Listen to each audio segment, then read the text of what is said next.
you obviously didn't come to Washington State expecting to be an interim DC at any point, but can you just talk about the last week, what that's been like personally for you, and kind of adapting to that change?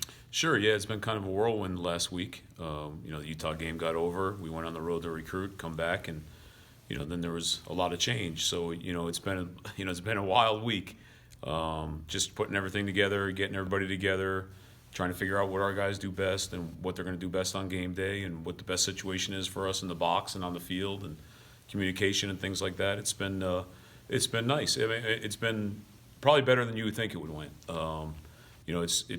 I've been doing it a long time, 14 years as a coordinator, so it's just a matter of getting back into the routine and time management and getting everybody on the same page, and reassigning some things. So it's been okay. I mean, our guys are working together great. I think our staff is unified. I think our players are fired up to play another game and get out there and prove that they're better than they've shown, and it's been a good week. What were some of the things that you were looking to change since taking over?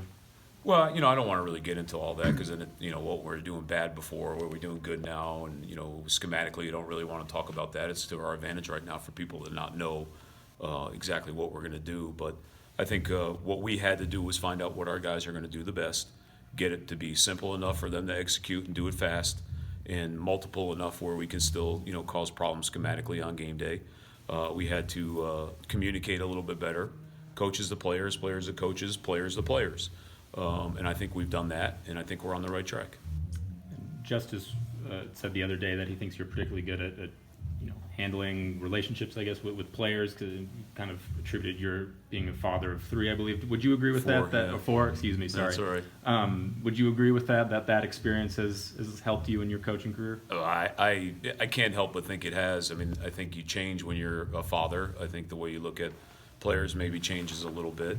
I know I coach the hell out of my four boys at home, and they probably get sick of it, when they start uppercutting at the ball, or not following through on their throws, or we can go all day on that. But no, I think that's definitely going to be something as a coach that you grow when you have kids of your own, and how you want them to be treated when they go play college football or baseball or whatever it is. So you kind of treat your kids here the same way.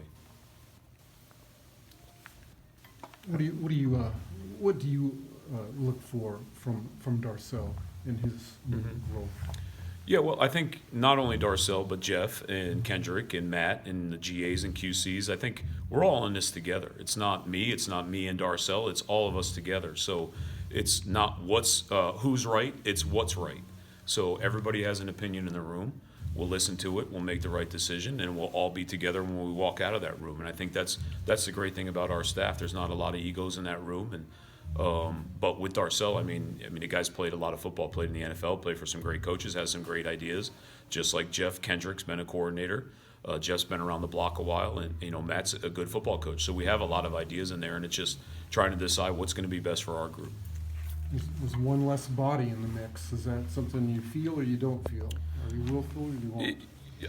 If I had been at the Power 5 level my whole life, it might be somewhat of an issue, but I'm used to not having any help at all and doing everything being a one-man band, So I don't think it's been an issue at all. So it's been fine. Business as usual as far as I'm concerned with how I've done in the past.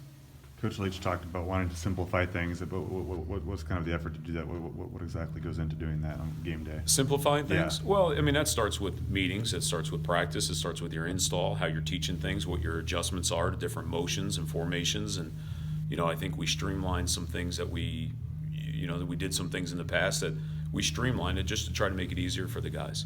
Whether it's one little, eliminating a term, eliminating a word, changing something completely, we've tried to do that, and I think it's been good so far. Now we have to go out and play, so practice only goes so far, but it's been good so far. What does ASU show you on film with a freshman quarterback, but they also have a pretty dynamic running back and some good receivers? Yeah, they have a great offense. They have some great players. I cannot believe he's a freshman. He does not play like a freshman. Can throw the ball, can run the ball, dangerous scrambling, great player. Going to be a very, very good player in the future. He's only going to get better. The running backs are a really good player. They got some explosive receivers, so we got our hands full. And it's another test, another challenge, and we're hoping to go down there and prove that we're better than we've been playing. You guys good with Roc? World Series prediction? Man,